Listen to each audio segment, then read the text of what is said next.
Alright guys, we've been talking about this Mark Williams trade between the Lakers and Hornets for about 10 days now, but we finally have confirmation that it will not be happening. Not only reports and hints and rumors about it likely going the Lakers' way, them wanting to rescind the trade and not go through with it, but now we have actual confirmation and directly from the NBA commissioner. During his pre-All-Star Game interview, Adam Silver talked about the Luka Doncic trade, the Lakers trades in general, and then he finally talked about the Mark Williams trade, the controversy between it, will it go through, did the Lakers rescind the trade, have the Hornets protested the trade and tried to get it overruled back in their favor? And well, according to Adam Silver, no. They have not challenged the trade, they have not protested the trade, or anything that previous reports said that they were trying to do. And here's what he had to say about it. The answer to your first question is no. Charlotte has not filed a protest of any kind.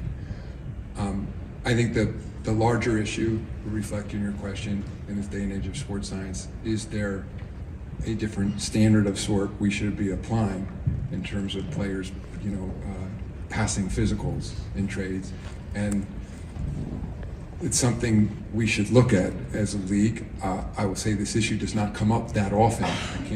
I can't even remember, and certainly I don't think in my tenure there's ever been a challenge because a player has failed a physical, but almost by definition, you get into a certain level of subjectivity, in where that standard is. But I think, let's see what Charlotte decides to do here, but I think either way, it's gotten our attention. We understand that in the back and forth of teams and trades that to the extent we can reduce uncertainty, that's a positive thing. And obviously, I mentioned before that for players who are involved in trades, how disruptive it can be. I'm sure it's equally as disruptive to think you had been traded than not to have been traded. Disruptive for the player, disruptive for their teammates. So, we'll look at it. I mean, I'd say that's one of those areas when it comes to, the health and well-being of our players, medical science, that there have been incredible developments, and this is a rule sort of as interpreted now, hasn't changed for many decades at the league office. Well, I don't know about you guys, but that to me is confirmation the trade won't be happening. The Hornets are done with the trade. They're not trying to protest the trade, challenge the trade, whatever you want to call it. They're not trying to do that. Dalton Knecht will be a Laker, or never was not a Laker to begin with. Mark Williams will eventually head back to Charlotte, and that's another thing we have to talk about. He's actually not back with their team yet. And simply put, the trade's over with.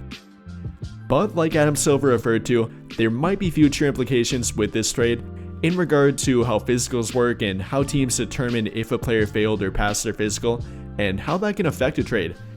Now, he talked about a trade like that not happening during his tenure, or not one that he can remember, but like I talked about during my last video, there actually had been a recent one, with Gary Payton II going back to Golden State back at the 2023 trade deadline.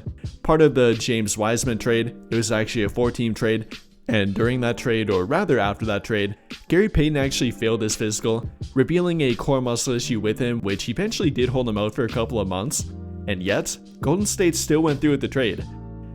Now, we obviously can't directly compare this to the Mark Williams trade. We don't know what the Lakers found with him and why he failed that physical, but I guess it simply comes down to team jurisdiction and what they feel about and how they feel about the player in regard to their physical examination, how that might affect the trade, if they would make the trade or fail the trade. There's not really a clear-cut way to evaluate that. I mean, as far as I know, there's not any verbiage to determine if a trade should be failed or rescinded, or actually go through and accepted based on the player's physical examination. If and how serious an injury might be with them, their long-term health, or whatever it might be, there's not any clear-cut verbiage with that, and it's simply up to team jurisdiction.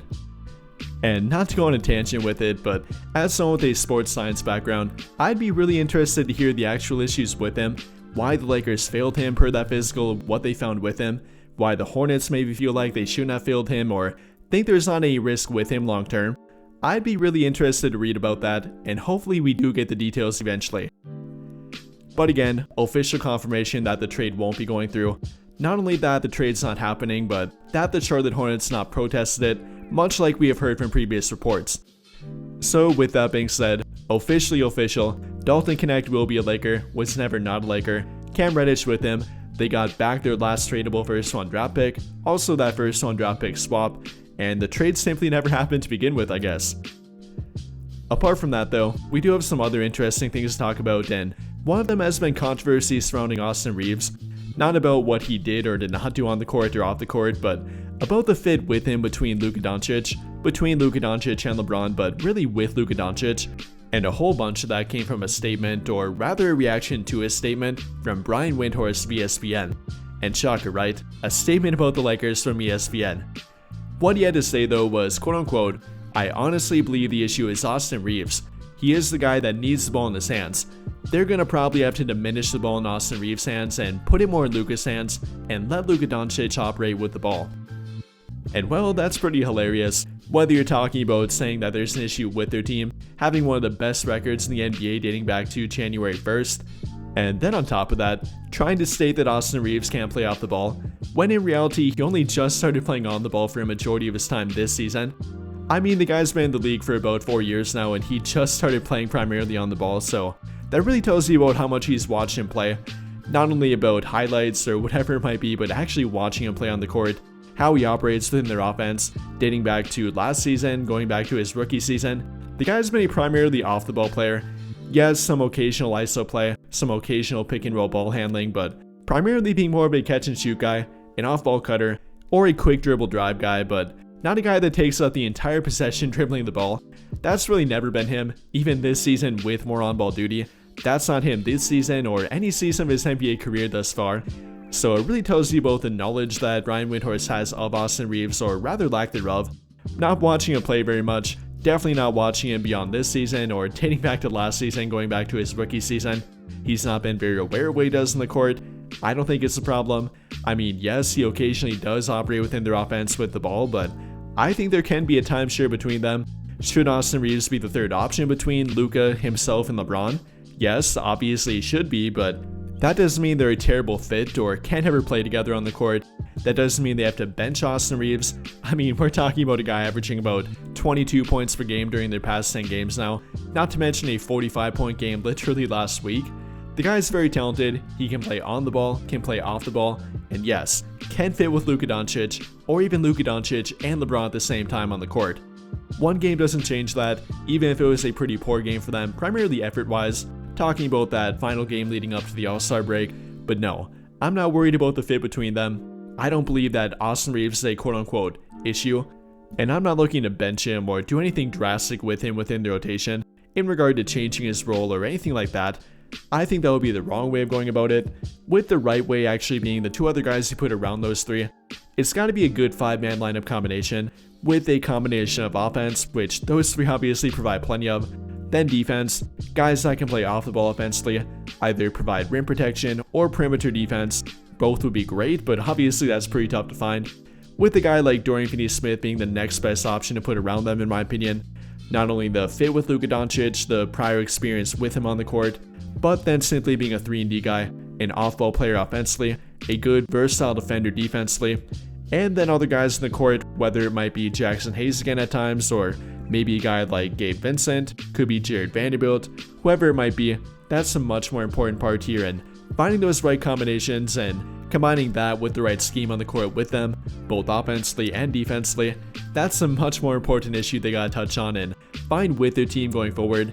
And to fit with Luka Doncic, not really in regard to Austin Reaves, not saying they can't fit, that's not the issue here in my opinion. But with that being said, what do you guys think? How do you feel about both that, and then the Mark Williams trade being finalized and confirmed by Adam Silver, along with what he talked about in that interview? Let me know your thoughts in the comments down below. But I think that'll pretty much do it for this one, and if you enjoyed the video, then I'll greatly appreciate it if you dropped a like, subscribe to the channel if you have not already, and hit that notification bell to never miss out when I upload a video. But as always, thank you for watching and have a great day or night.